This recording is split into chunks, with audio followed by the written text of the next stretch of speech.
Did you know that kick the bucket may have originated from a horrifying execution method? Hey there. Welcome back to Facts and Giggles, entertaining info in a nutshell. In today's episode, we're diving into the quirky and often bizarre origins of popular phrases we use every day.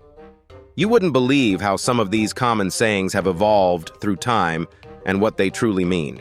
Imagine saying something as simple as, kick the bucket, when what you might actually be referencing is an old and gruesome method of execution. Yikes! These phrases have embedded themselves into our language, becoming staples in our conversations, so much so that we often use them without thinking about what we're really saying. But today, we're going to unearth some fascinating stories behind these expressions. So buckle up.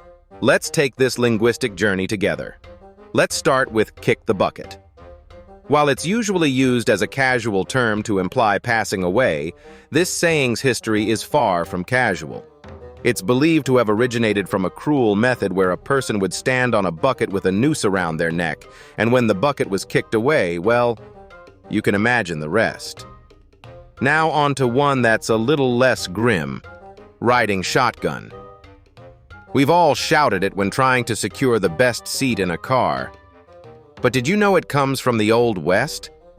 No, not the Wild West movies, but the real deal, where stagecoaches had a driver and a comrade seated beside them, often literally holding a shotgun to ward off bandits and dangers on the rugged trails. Being the one to ride shotgun was therefore a matter of survival. The term mad as a hatter might bring to mind images of whimsical Alice in Wonderland characters, but the origin of this phrase isn't quite so cheerful. Hatters in the 18th century used mercury in the hat-making process. Prolonged exposure to this led to mercury poisoning, causing symptoms such as tremors and madness. Thus, someone acting bizarrely was likened to being mad as a hatter. Next up is an interesting one. Break the ice. This phrase is used to describe doing something to relieve tension or awkwardness. Its origins trace back to the practices of 15th century explorers.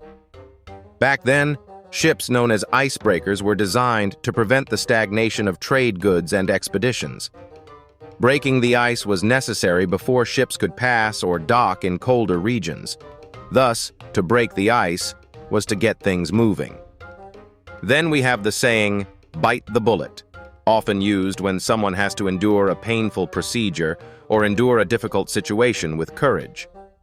In history, before anesthesia was developed, injured soldiers were given a bullet to bite during surgery to suppress screams of pain or shock. It's quite striking to think of how what now seems a trivial phrase was once so grimly literal. And let's not forget the whole 9 yards.